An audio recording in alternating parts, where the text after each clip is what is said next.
Alrighty, so today I'm hopefully going to show you how to replace the foam backer in one of these Ghent bulletin board, whatever you want to call it, doohickey guy jobbers. So this guy has been outside in the sun, in the rain, for about 4 or 5 years now. And it's held up pretty good. The exterior is still in great shape. The only problem is it's been at a 45-degree angle just out in the middle of a field with stuff in it. And this thing is not designed to do that. It is not fully waterproof. Water gets in, through the seams over here on the face, and it does that to the back of it because this is just like MDF, just particle board. Just a little bit of cork board and, packed in wood fibers. So it didn't like that. So I need to somehow replace the backer on this thing so that we can continue to put things on it. Except this time it's going to be stored. It's going to be put either like so or like so underneath a kiosk on a roof, not facing the sun and out of the rain. And that should make it not last, make it last, at least 10, 20 years at that. And so I have got to replace this backer somehow. We are not going to get this same, Mylar, whatever this is, coating on there to proof it. We might try something, but I'm not planning on it. And I'm hoping that in order to swap this thing out, all I need to do is just remove these brackets on the corners and these screws right here that just hold it on. I'm hoping that's all I need to do. And in order to replace it, I'm just going to use regular old corkboard. So this is a 24 by 36 inch, just regular old cork bulletin board. Picked this up from Walmart for $15. And I'm just going to break the frame off of that. And this is exactly a 24 by 36. This is a 24 by 36. And I'm just going to put it in there and put all these screws back in. And I might try and get this vinyl coating to stick onto that guy. That'd be neat. But if not, no big deal.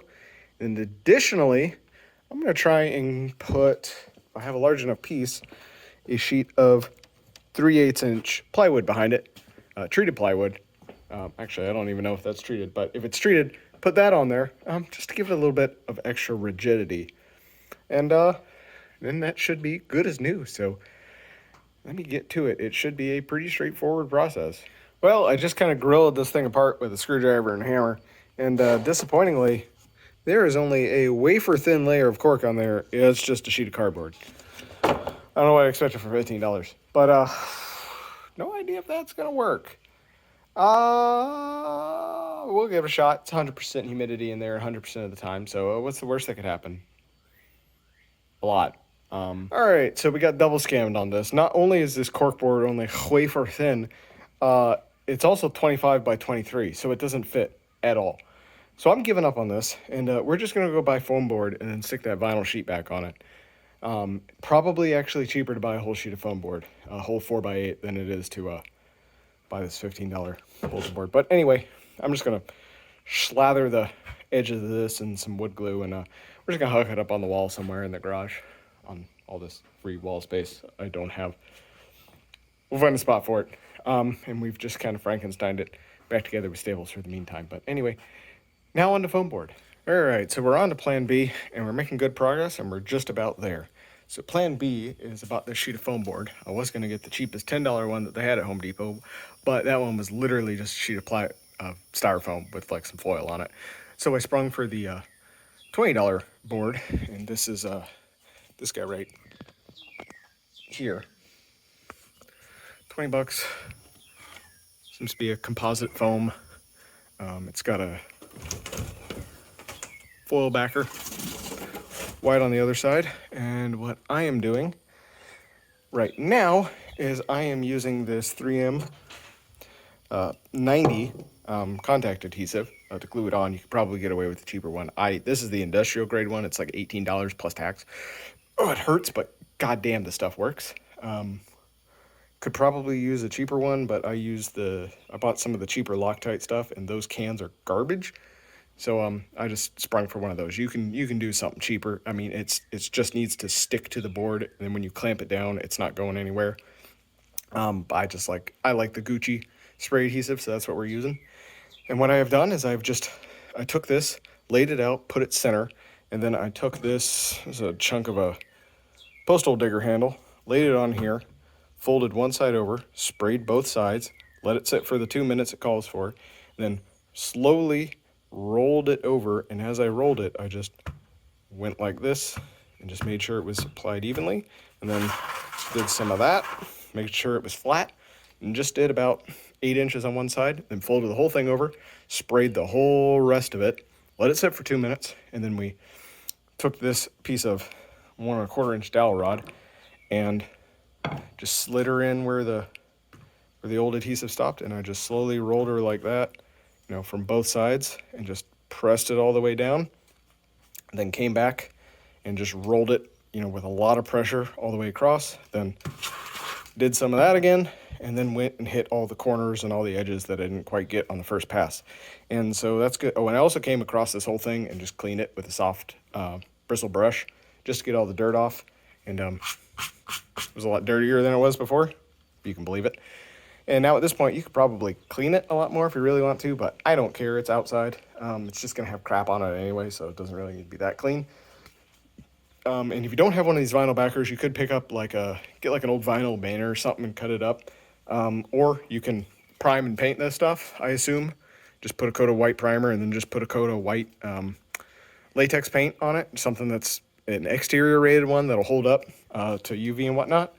But I still have the vinyl backer, so I'm doing that. And the way I measured this out, cut it out, is I just laid that guy on there, on the corner, then just drew with a Sharpie down the side, then just took a box blade and just cut about halfway through.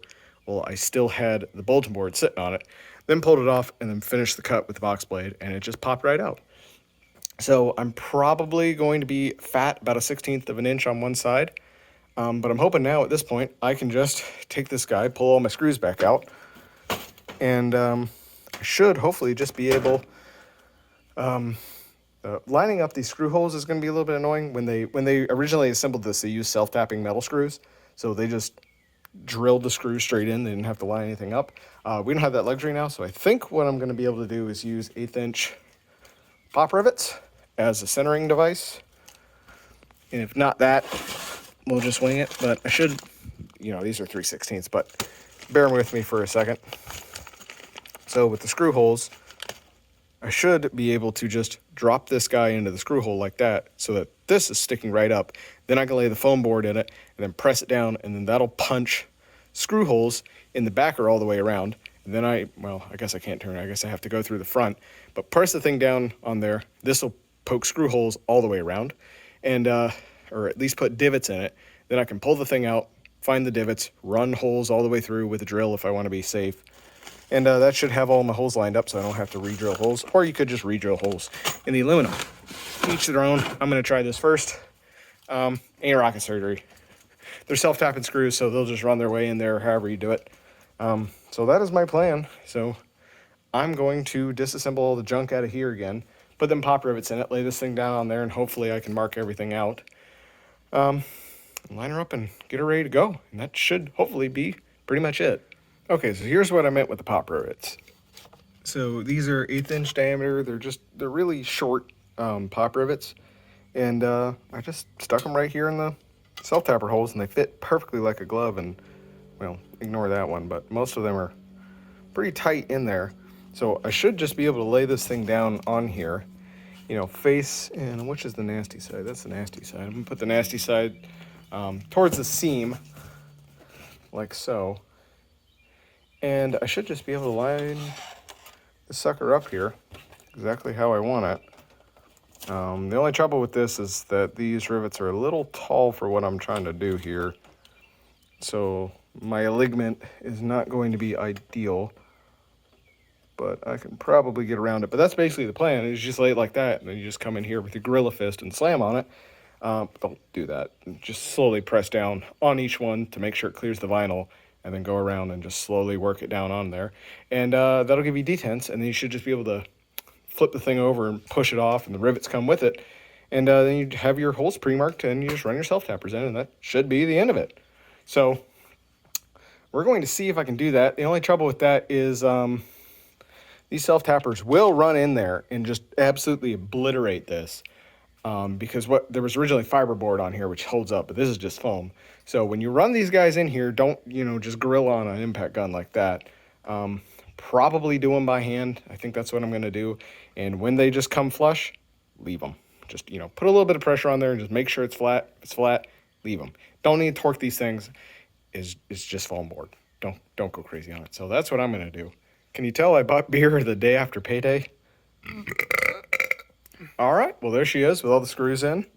And it was a little bit sketchier than I wanted to. Well, I wouldn't even use the word sketchy. It was a little bit more annoying than I wanted it to be. Did have to self-tapper 2 or 3 holes on the corner and that one over there because they just, for whatever reason, wouldn't line up, or I had the rivets in the wrong place or something. But let's flip her over and see how we did. So, there we go. I mean, you couldn't tell that it has a different backer on it. And now it's not made of MDF, so it should actually be, for the most part, weather resistant. Come on now, boy. I mean, yeah, it is grody on account of the fact that it's like 6 years old and it's been out in the weather this whole time, but that ain't bad for a, well, I guess technically, if you add it all up, it cost me like $50 to fix this. But I got a free bulletin, or I got a free corkboard out of it. So, there is that.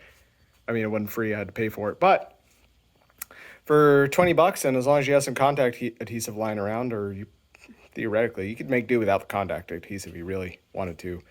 If you're a real masochist, you could lay this thing in there flat enough that you could put it in with just those screws holding it in place, and it would be tight enough. But I really like the contact adhesive. I mean, if you're doing do-it-yourself projects, grab a can of that stuff. It goes a long way. But there we go. That's back together. It's not super duper solid. I would still put like some kind of some form of backer on it, like either a sheet of plastic or aluminum or something, or maybe a really fine sheet of plywood. Ideally something that's weatherproof, so like you could probably use hardware cloth, actually, just something on the back, just in case that if someone comes in here with a fist like that, doesn't blow it out. But we're going to be mounting this thing flush fit up against a sheet of plywood, so that should be perfectly fine. And I mean, you probably should be too. So I would not mount screws through this thing to hold it up, because that ain't going to work, because it's literally just foam. But that should be all I need to do to get this thing back in working service. So if this video helped you, how about you go down there and give the video a like, comment, tell me what other things I could have possibly have used that maybe was a little bit more cost effective to put the backer back on there. I mean, I could have just used that $10 styrofoam sheet. That would have got me through it, but it just did not have the structural integrity I wanted. It wouldn't even have survived the trip home in the truck, ratchet strapped down with a battery laying on top of it just to keep it from flying out at 60 miles an hour. This stuff does have structural integrity. That styrofoam did not. But anywho, go down there and just bloop it in there. I don't read it anyway, but it makes you feel better, it drives engagement. And if you want to see more do-it-yourself fixes like this, you gotta subscribe. So smash the big gray button down there. Until next time, I'm out.